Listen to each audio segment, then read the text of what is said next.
अस्सलाम वालेकुम, कैसे हैं आप सब लोग। उम्मीद करती हूँ सब ठीक होंगे। ये वीडियो आपको डेफिनेटली पसंद आने वाली है, तो वीडियो को लाइक कर दीजिएगा, चैनल को सब्सक्राइब कर दीजिएगा। मैं आपको दिखाने जा रही हूँ एक होल प्रोसेस, जो मैंने एक पूरे सूट को किस तरह से मुख्तलिफ स्टेप्स में स्टिच किया। शुरू में इसके फैब्रिक को दिखाना आप लोगों को मैं भूल गई, या फिर वो वीडियो क्लिप बनाए थे मैंने, वो पता है आपको, जब वीडियो बनाते हैं ना तो छोटे छोटे क्लिप्स की सूरत में निकल जाते हैं। मैंने क्या किया था, सबसे पहले जब ये ड्रेस लिया था ना, तब मैंने इसके साथ लेसेस भी ले ली हुई थी, और इसके दुपट्टे को मैंने पीको भी करवा लिया हुआ था, जो इसके शर्ट के अंदर कलर आ रहे हैं। ये ड्रेस है क्या चीज़, ये ड्रेस है मेरे पास ग्रीन से कलर का, क्या बोल सकते हैं इसको, लीफ ग्रीन कलर उसका फैब्रिक है। शर्ट जो है वो ऑर्गेन्जा टाइप की है, दुपट्टा जो है वो नेट टाइप का है, और जो शलवार है ना वो कॉटन टाइप की है। आपको पूरा सूट मिल जाता है बाज़ार से, 2.5 गज़ जो मिलती है शर्ट और शलवार का कपड़ा, गज़ बोले तो यार्ड। अस्तर के लिए मैंने पसंद किया था लॉन का फैब्रिक। ये सारी डिटेल्ड वीडियोस आप लोगों के साथ मैंने अपने ड्रेसिंग मेनिया पे शेयर की हुई हैं। सबसे पहले मैंने इसकी शर्ट स्टिच करने का फ़ैसला लिया था, और सबसे बड़ा मसला यहाँ पे आया कि इसके साइडों पे जो कन्नी होती है ना, वो वाइट कलर की अजीब व गरीब सी चौड़ी कहीं से पतली थी। जब मैंने उसे कट किया तो कपड़े में थोड़ा बहुत रेब आ गया। अब कपड़े को हमें पूरा करना था, आपको पता है 2.5 गज से ज़्यादा तो ये कपड़ा देते नहीं होते। फिर मैंने क्या किया कि अस्तर को कट करने के बाद इसके ऊपर मैंने शर्ट को प्लेस करके आपको मुख्तलिफ तरीके सिखाए हुए हैं कि मैंने किस तरीके से इसके ऊपर मेन फैब्रिक को अटैच करना है। बात यह है कि मैं डिफरेंट एक्सपेरिमेंट्स करती हूँ, और वक्त की नज़ाकत को देखते हुए उन चीज़ों को मैं इम्प्लीमेंट करती रहती हूँ अपनी ज़िंदगी के अंदर। ऐसा कोई काम नहीं है जो आप लोगों को मुश्किल सिखाऊंगी और ख़ुद इजी कर लूँगी। बाज़ औक़ात ऐसे कमेंट्स आ जाते हैं, मैं तो खैर इग्नोर करती हूँ, लेकिन बहरहाल ये बताना ज़रूरी है कि हर काम तो मैं आपको करके दिखाती होती हूँ। यहाँ पे अस्तर को मैंने अटैच किया था, और जहाँ पे धागे होते हैं ना वहीं पे ही इसको गिरा लगाती हूँ। फैब्रिक के ऊपर गिरा लगाना फजूल ही बात है, वो मोटा भद्दा हो जाता है। पिन्स यहाँ पे लगा रही थी साथ साथ। ये ले जी मेरी बटरफ्लाइयाँ छोटी छोटी सी। यहाँ पे मेन काम तो हो गया था, शर्ट का फ्रंट और बैक। अच्छा पता क्या है, इस पूरे ड्रेस ने तैयार एक ही दिन में हो जाना था, लेकिन जब मैं यहाँ पे इसकी वो कर रही थी ना, क्या बोलते हैं, असेंबलिंग, और फिर आप लोगों को वीडियो बना के फिर आप लोगों से शेयर करनी होती थी ना, तो फिर लंबा काम हो जाता था, फिर अगले दिन पे चला जाता था। सर्दियों के दिन वैसे ही छोटे होते हैं, आपको पता है, और बंदा हर कोई चाहता है कि ज़्यादा नींद ही पूरी करे, और ख़ासकर छुट्टियाँ हो फिर तो क्या ही बात है। असल में एडिटिंग भी मुझे ही सारी करनी होती है ना। अच्छा चला आ जाता है बैक टू द पॉइंट। यहाँ पे जो लेसेस का इंतखाब किया था मैंने, ये स्कैलप वाली यूज़ की थी, फिर इसके बाद मैंने ये क्या बोले शीशे वाली लेस यूज़ की थी, और एक सादा किनारे वाली। अब यहाँ पे मुख्तलिफ डिज़ाइनिंग करके देख रही थी मैं, यहीं से मुझे आइडिया आया था कि मैं आप लोगों से शेयर करूँ कि ड्रेस फ्रॉम स्क्रैच कैसे डिज़ाइन किया जाता है। एक वीडियो बनाते हुए मैं किन बातों का ख्याल रखती हूँ। अच्छा, एक तो डिज़ाइन ये मेरी समझ में तब आ रहा था जब मैंने बिल्कुल स्टार्ट किया था, अभी बिल्कुल ट्राउज़र को मैंने कट ही नहीं किया था ना। तो अब ये देख रही थी कि ये इसके किनारे किनारे जो छोटे छोटे सुराख बने हुए, मुझे वो हसीन भी लग रहे थे, लेकिन अगर उसको लगा रही थी तो बहुत चौड़ी इसकी लुक आ रही थी। तो इसको हाइड करने के लिए मैंने पर्पल लेस का इंतखाब किया।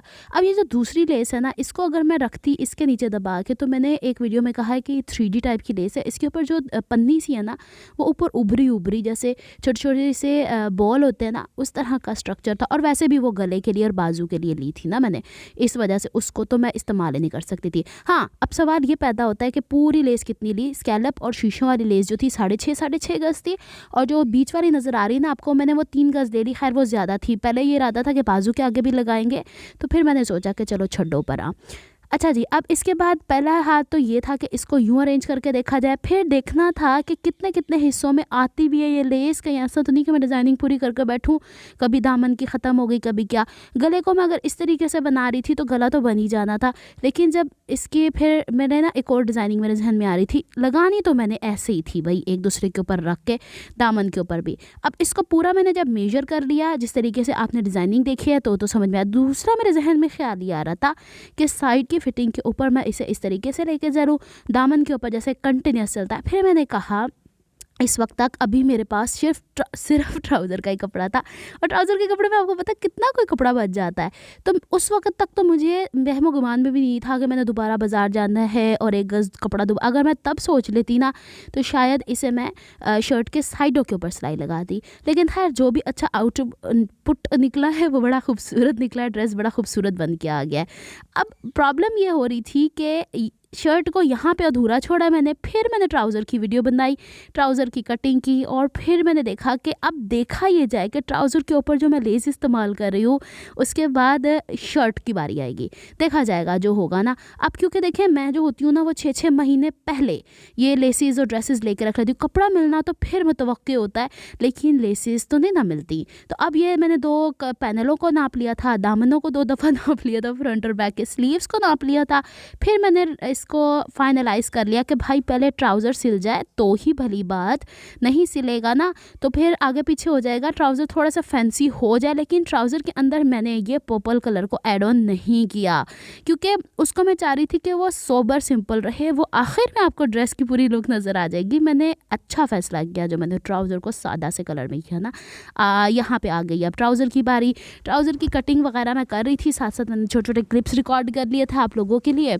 सेम वही ट्राउज़र है जिस तरीके से मैंने आपको बैक लो फ्रंट बैक हाई फ्रंट लो, हमेशा ही उल्टा बोलती हूँ, वही वाला ट्राउज़र था। इसकी मेजरमेंट्स लेते हुए मुझे ये रियलाइज़ हुआ कि मैंने कपड़ा उल्टा रख लिया था। मैंने अभी आपसे बात की कि मुझे कपड़ा तो बचाना था हर सूरत के अंदर, तो मैंने क्या किया कि वो जो होता है ना कन्नी वाला हिस्सा वो हमेशा अपनी तरफ बिछा के रखना चाहिए, तो ट्राउज़र की फिटिंग नापनी चाहिए ताकि जो कपड़ा निकले ना एक साथ वो फोल्डेड हिस्से से निकल के आ जाए।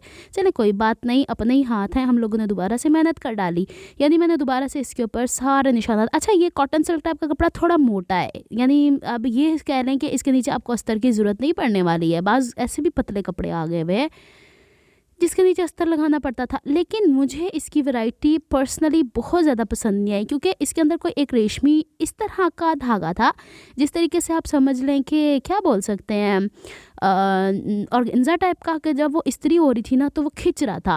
बहरहाल इसके अंदर ये छोटे छोटे से ना पड़े पड़े कपड़ों के अंदर भी हैं, उनके पास थान भी ऐसे पड़े हुए होते हैं तो एक सिलवटें आ जाती हैं, इनको निकालना इंतहाई ज़रूरी है। ये बैक का सारा निशान मैंने लगा के रख लिया हुआ था और फिर इसकी कटिंग कर ली थी, फिर इसकी डिज़ाइनिंग सब कुछ आपके सामने है। अच्छा मैंने पता क्या एक हरकत कर डाली, इसकी साइडों से जो कपड़ा बचा था वो मैं बचाने की कोशिश कर रही थी कि अभी तक मेरे जहन में नहीं था कि मैंने वही डिज़ाइनिंग करनी है जो मैंने आप लोगों से शेयर किया ना। तो मैंने कहा था जो कपड़ा बचा है ना मुझे एज अ पल्टा इस्तेमाल करना ताकि शर्ट तो कंप्लीट हो, आप लोगों से वादा किया हुआ था। अब देखें वीडियो एक बनाते हुए ये कोई 4 दिन लगे हैं मुझे, यानी मुख्तलिफ स्टेप्स मैंने आप लोगों को सिखाए हैं। ज़रूरी नहीं कि हर स्टेप आपने एक ही ड्रेस पे मेरी तरह करना है, किसी ड्रेस पे कोई काम करना होता है ना। लेकिन मेरा मकसद ट्राउज़र कटिंग करने का ये था कि इसकी साइड से जो एक्स्ट्रा कपड़ा है उसे एज अ पल्टा इस्तेमाल कर लूँ। लेकिन बीच में मुझे ख्याल आ गया कि ये बचा हुआ कपड़ा जो आप लोगों ने वीडियो के अंदर देखा है इसको मैं डिज़ाइनिंग के तौर पे इसके पैंचे पे इस्तेमाल करूँ। फिर मैंने पिनटक्स को इसके ऊपर स्टिच किया और सबसे मिनिमल डिज़ाइनिंग मुझे इस पर करनी थी। इस पर मुझे डिज़ाइनिंग भी कोई ज़्यादा करनी नहीं थी। शर्ट के ऊपर काफ़ी हैवी काम है, कपड़ा इटसेल्फ एक फैंसी लुक दे रहा है। इसके आखिर में दुपट्टा को देखिएगा, उसके ऊपर पिक को मैं ऑलरेडी काफ़ी हैवी करवा चुकी हूँ क्योंकि दुपट्टा जो है ना थोड़ा इस तरीके का है जिसके अंदर नेट और ऑर्गेन्जा टाइप का है। इसी दौरान मेरा मियाँ मिट्ठू साहब आ गए हुए थे साथ साथ मेरी हेल्प करने के लिए कि लाओ तुम बहुत थक गई हो, मैं तुम्हारे साथ तुम्हारी हेल्प करा देता हूँ। अब ये जो ट्राइंगल्स मैंने काटे थे इनको मैं डिज़ाइन करके देख रही थी और ये मिट्ठू जो था ना इसको सर्दी लग रही थी तो कमरे में मेरे बल्ब था ना तो ये आके बैठ गया था मेरे साथ। तो साथ साथ ये मेरी इस तरह करते रहते हैं आगे पीछे, ये पूरे घर में ही हमारे 5 मिट्ठू जो है ना वो घूमते ही रहते हैं। अच्छा चलें जी बात की तरफ आते हैं। अब इसको इसके ऊपर अटैच करना था। अच्छा अब इसको अटैच करने के लिए इसके किनारे बिल्कुल खाली जा रहे थे। इसके ऊपर मैंने आपसे ऑलरेडी कहा कि मैं पर्पल कलर कोई लाना ही नहीं चाह रही थी, तो मैंने क्या किया कि इसको पहले ना डबल साइडेड टेप की मदद से पिनटक्स की डायरेक्शन का ध्यान रखते हुए बड़ा तरीके के साथ इसको मैंने किनारे छोड़े कि इसके नीचे मैं स्कैलप लेस, क्योंकि जब मैं दुकान पे गई थी ना ड्रेस तो मैंने जो लिया था इसके साथ जब लेसेस लेने जा रही थी मैं तब ये किसी ने निकलवाई हुई थी लेस, तो मेरी तो बस इस पे कहते हैं ना एक आंख टिक जाना। मुझे ये लेस बहुत खूबसूरत लगी थी, इसमें उनके पास और कलर्स दस्तयाब थे भी नहीं उस वक़्त, तो मैंने ये फटाफट सबसे पहले ली थी। उसके बाद मैंने दूसरे अरेंजमेंट्स किए थे। कभी कभी ऐसा होता है कि हम लोगों को कोई एक चीज़ एक ही आंख में भा जाती है, फिर हम लोगों ने वो चीज़ लेनी होती है। एनीवेज इसको मैंने फिर पहले सबसे पहले इस लेस का जो मैंने काम किया था मैंने कहा था पहले पाइंचे बना लेते हैं, फिर इसके बाद देखते हैं कि अगर बैक के दामन के लिए नहीं बचेगी तो कोई बात नहीं, फ्रंट पे तो लगा लेंगे ना। अच्छा जी अभी तक शर्ट का दामन और स्लीव का जो आगे का हिस्सा है उसकी डिज़ाइनिंग मेरे जहन में नहीं थी। लेकिन मसला पता कहाँ आता है, हमेशा की तरह मैंने ड्रेस डिज़ाइनिंग की एक वीडियो डाली थी आप लोगों के साथ, जिसके साथ मैंने सिल्क साटन टाइप का मेरी शलवार है, उसके जो शर्ट के ऊपर हम लोगों ने लटकन लगाई होती है, वहाँ से मुझे आइडिया आया कि वो लटकन और वो जो काविये से जला जलू देते हैं लेसिस के किनारों को, वो सिल्क के कपड़ों को हमेशा धागे खींच के बाहर ले आते हैं। आप भी इस चीज़ से एग्री करते होंगे। तो मैंने कहा ऐसा कौन सा काम करूँ कि मेरा ये ड्रेस भी पायदार हो जाए और ये इधर उधर अटके नहीं, क्योंकि मैंने आपको बताया ना कि इसका दुपट्टा नेट टाइप का है। तो मैं कपड़े को मेरे कपड़ों की ये होती है कि जो मैंने सीना है इतने दिल से सीना है कि वो फिर काफ़ी अरसे तक मेरे पास होते हैं, जो इस तरह के मैं बहुत डिटेल से स्टिच करती हूँ। अच्छा जी, ये पांचा बन गया था साइड की सिलाई लगा के, ये इसकी कंप्लीट लुक थी। अगर आप इसे सीखना चाहते हैं तो आप इसे ड्रेसिंग मेनिया के ऊपर देख सकते हैं। कंटिन्यूस एक हफ्ते से इसी की वीडियोस आ रही हैं इस पूरे ड्रेस की। चले यहाँ तक तो ये कंप्लीट हो गया, लेकिन इस कपड़े को, ये 2.5 गज कपड़ा था, 40 इंच चौड़ा, लेकिन ये कपड़ा अब अगर आप कहेंगे कि ट्राउज़र्स के लिए, ड्रेस के लिए मैं लूँगी, कभी भी नहीं। अच्छा जी, इसके बाद फिर मैंने ना शर्ट की कटिंग की। उसके बाद जो मसला आ रहा था, शर्ट की कटिंग तो हो गई, अब स्लीव के अंदर ना मुझे कभी जोड़ पसंद ही नहीं है, हमेशा कपड़ा ज़्यादा लाती हूँ, लेकिन ये फिक्स्ड 3 पीस सूट था ना, तो अब मैंने आपसे शुरू में एक बात की थी कि इसके दो तरफ जो बॉर्डर था वाइट कलर के, वो टेढ़े मेढ़े थे, तो उसकी वजह से ये स्लीव के अंदर भी टेढ़ापन आ गया हुआ है, इसकी लाइनों से पता चल रहा है। फिर मैंने क्या किया कि इसको डबल फोल्ड करके जितना कम कपड़ा पड़ रहा था यहाँ से, उतना मैंने अगली चौड़ाई से ले लिया, यानी ये 3 बाजुओं की लंबाई के बराबर लंबाई कपड़ा की होती है। ये मुझे इसलिए पता है कि मैं अम्मी की भी बाजुएं इस तरीके से बनाती हूँ, लेकिन अम्मी के लिए खुला कपड़ा लाती हूँ ना, तो मैं बाजुएं जो बनाती हूँ ना वो कभी भी जोड़ वाली नहीं अम्मी को बना के देती, इरिटेट करती है। लेकिन चूँकि मुझे इसमें अस्तर लगना था तो मैंने इसको हज़म कर लिया। इसके बाद बारी आई जी स्लीव्स के डिज़ाइन की। वही बात कि इंस्पिरेशन मेरी कहाँ से आई, अब मेरे पास ये लेस थी, पहले तो एक दिल आया कि इसे शर्ट के ऊपर जो ग्रीन कलर का प्रिंटेड कपड़ा उस पर लगाऊं, फिर मैंने सोचा इस पे लगाऊं। अच्छा, इसके ऊपर जो ड्रेसिंग मेन्यू के ऊपर एक कमेंट आया था सिस्टर का, आप हल्के फुल्के कामों को, आसान कामों को इतना मुश्किल क्यों बना देते हैं। मैंने कभी ऐसी कोई बात नहीं की कि मेरा सिखाया हतमी है। मैं आप लोगों से कहती हूँ अगर आप लोगों के पास आइडियाज़ हैं आप लोग मुझसे शेयर किया करें। इस तरह के अजीब व गरीब कमेंट करके गायब हो जाना बड़ी अजीब सी बात होती है। तो बहरहाल मेरा ये तरीका है करने का काम, तो मैं आपको सिखा दिया करती हूँ, जो मुझे समझ में आता है मैं वो इल्म आगे बांट दिया करती हूँ। चले जनाब, फिर बारी आई थी कि बाजू आपके सामने कंप्लीट हो गए, उसकी भी डिटेल वीडियो आप लोगों की ड्रेसिंग मेनिया पे मौजूद है। अब जब ये लेस लगी ना, तो लेस लगने के बाद कपड़े में हल्का सा खिंचाव आया। मैंने वीडियो में जिक्र किया हुआ है कि मैं जो हूँ वो हाथ से काम किया करती हूँ, लेकिन एक बात मैं आपको बता दूं, लेस का कपड़ा सिल्क, अस्तर का कपड़ा लॉन, मेन फैब्रिक अजीब सा था ऑर्गेन्जा, तो 3 कपड़ों को सुइयाँ एकदम से, जो मशीनी सुइयाँ होती हैं, एकदम से लेके ना चकराई जाती हैं। तो अब क्या हुआ कि मैंने जब लेस को हल्का सा खींच के प्रेस कर रही थी तो ये ठीक हो गया था।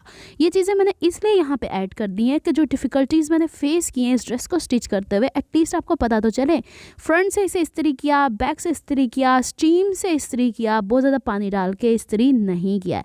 पहले मैंने एक सिलाई लगा के इस्त्री की, वहाँ तो बड़ा इजी काम लगा है कि फटाफट इसने। अच्छा, जो मैंने ट्राउज़र वाले कपड़े पे लेस लगाई ना, दामन बनाते हुए या बाजू के वो सामने बनाते हुए, उस पर नहीं खिंचाव पड़ा, लेकिन इस पे था। मैंने सोचा नीचे कागज़ रख के देख लेते हैं, रोलिंग फुट इस्तेमाल करके देखा, काफ़ी बचत हो गई थी। लेकिन फिर मैंने ये रियलाइज़ किया कि हमारे पास वैरायटी ऑफ फैब्रिक है ना, इस वजह से। चले, जहाँ ये मैंने नीचे कागज़ रख के इसको किया है ना, वहाँ तक तो ये बिल्कुल ठीक आया था। कोई बात नहीं, हो जाता है, कोई नहीं। कभी आइंदा से मैं ये कोशिश करूँगी कि ऐसा स्टफ़ कभी भी मैं दोबारा से लेके स्टिच ना करूँ। अच्छा जी, दामन पे चूँकि ये फ्रंट और बैक पे लेसिस लग गई थी, इस पे पल्टा लगना अजीब सी बात थी, और इसका ये किनारा नहीं मुड़ता है। ऐसे ड्रेसेस जो फ्रंट की तरफ हैवी एम्ब्रॉयडर्ड होते हैं, आपने देखा ब्राइडल ड्रेसेस, उसके ऊपर उन्होंने गोल्डोरी क्यों लगाई होती है? इसलिए लगाई होती है कि वहाँ पे कॉर्नर टूटता ही उसी से है, कमर उस जगह से टूटती ही कपड़े की इसी वजह से है।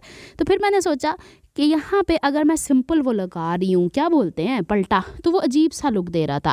तो उसको थोड़ा सा मैंने फैंसी भी करना था, लेकिन मोटी मोटी कोई लेस भी नहीं लगानी थी। अब मेरी लेस जो ये वाली है ना, स्कैलप वाली, इसमें, और जो मैंने नेक लाइन पर इस्तेमाल की उसमें गोल्ड कलर आ रहा था। तो फिर मैंने सोचा कि चलो बीबी अनीला, यहाँ पे अब तुम लगा दो चरमा डोरी। एक यही ऑप्शन बचा था। यहाँ पे मैंने इसका 1-1 इंच का मार्जिन अंदर की तरफ फोल्ड कर दिया हुआ था। अच्छा, पहले मैंने ना सारी शर्ट गला वाला बना के सब कुछ करके और दामन बना लिया था। पहले मैंने दामन नहीं बनाया है इसी वजह से कि बड़ा छोटा ना हो जाए, कभी ऐसा भी हो जाता है, तो हमेशा साइड की फिटिंग करके दामन बनाया करें और स्लीव बाद में अटैच कर दिया करें। यहाँ पे मैंने इसे फोल्ड करके रखा हुआ है। अब नीचे से चूँकि काफ़ी मोटा हो गया है इसलिए उसकी फोल्डिंग सही से बैठ नहीं रही है, तो उसको बिठा देते हैं अभी हम लोग इसके ऊपर पलटा लगा के। चलें जी, अब ये हो गया था। इसके बाद मैंने आपसे कहा था कि चरमा डोरी का इंतखाब किया, बड़ी मुश्किल से डब्बों के अंदर से लेसेस। असल में पता क्या, इस साल में हमने 2 दफ़ा घर शिफ्ट किया था ना, तो मेरी चीज़ें इधर उधर काफ़ी हुई हैं बॉक्सेस के अंदर ही, लेकिन हर दफ़ा बॉक्सेस को खोल के चीज़ें निकालना टफ़ हो रहा था। एनीवेज़ मैंने वो लगा ली, उसकी वीडियो इंशाल्लाह आप लोगों के साथ शेयर कर दूँगी, वो मैंने अलहदा से बना रखी है।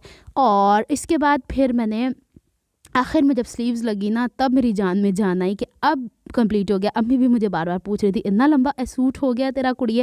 वैसे मैंने कोशिश करनी थी कि इस दफ़ा मैं पंजाबी ना बोलूँ इस वीडियो के अंदर, लेकिन मेरी माँ ने मुझे ऐसा ही कहा, तो माँ की ज़बान तो फिर माँ की ज़बान होती है ना। अच्छा जी, फिर मैंने इसे कंप्लीट करके सारी डिटेल, अम्मी मुझे कही थी पहन के दिखाओ। मैंने कहा इस तरह तो मैं कभी नहीं पहनती मैं कहीं फंक्शन वंक्शन हो तभी पहन के दिखाती हूँ। यहाँ पर आर्म होल के अंदर भी स्लीव्स को फिट करते हुए बड़ा ध्यान रखना पड़ रहा था। अब 4 चीज़ें हो गई थी ना, 2 मेन फैब्रिक हो गए थे बाजू और कमीज़ के, और 2 अस्तर के फैब्रिक हो गए थे। बहरहाल हम लोगों ने इसे कंप्लीट कर लिया था। इसे ओवरलॉक साथ ही साथ करती रह गई थी वह, क्योंकि ज़रा सा छोड़ती ना तो मेन फैब्रिक के तो धागे निकल के भाग रहे थे। बहरहाल ये मेरे 4 दिनों की मेहनत है। 4 दिन इसलिए लग गए कि मैंने बहुत सारी वीडियोज़ इसके ऊपर ऐसी बना दी हुई हैं आप लोगों के लिए, जो आप लोगों के लिए बेनिफिशियल है। अभी तो अस्तर वाले और बहुत सारे कपड़े हैं। मैं समझती हूँ कि शिफॉन के कपड़ों को इस कपड़े की निस्बत स्टिच करना बड़ा सौखा है। बहरहाल ये है कंप्लीट लुक इस शर्ट की। हाय, स्लीव्स आप लोगों ने बड़ी पसंद किया है, मैं बहुत तहे दिल से आप लोगों की मशकूर हूँ दोबारा से। और ये लीजिए जी, कोई किसी किस्म का कहीं से खिंचाव नहीं पड़ रहा, और ये लेस थोड़ी सी हाथ से मुड़ गई है। अभी मैंने चौक दामन पे ना ये पलटे हैं ना, तो अभी मैंने फ़र्जी तौर पे उससे डबल साइडेड टेप से पलट दिए थे, क्योंकि तुरपाई में तो कहीं पर भी बैठ के कर सकती हूँ ना, जैसे आपने पहले देखा था इंडक्शन ट्रेनिंग में। अच्छा जी, ट्राउज़र की ये लुक है। मैंने कहा था मैं कंप्लीट लुक आपको ड्रेस के दिखा दूँगी, और दुपट्टे की जो मैंने पीको करवाई हुई है वो भी मैं आपसे शेयर कर देती हूँ। एक काफ़ी हैवी सा ये फैंसी सा ड्रेस बन गया हुआ है, किसी मतलब मायूं वगैरह में पहन के जाया जा सकता है। ये इसके ऊपर भाई ने खुद ही उनको मैं दे आई थी, अपनी मर्ज़ी से किया था इसके ऊपर, क्योंकि कपड़ा थोड़ा अकड़ाव वाला है दुपट्टे का, तो फिर मैं लेसिस साथ में मैच करके दे आई थी, तो उन्होंने वही कलर्स निकाल के इसके ऊपर बीच में मच्छी डोर गुजारी हुई, मछली डोर फिश वायर। बहरहाल उम्मीद करती हूँ आपको ये सब पसंद आया होगा। मिलती हूँ नेक्स्ट व्लॉग में, अपना बहुत सा ख्याल रखिएगा, बताइएगा ज़रूर ये अच्छी तरकीब लगी कि नहीं। नेक्स्ट व्लॉग तक के लिए अल्लाह हाफ़िज़।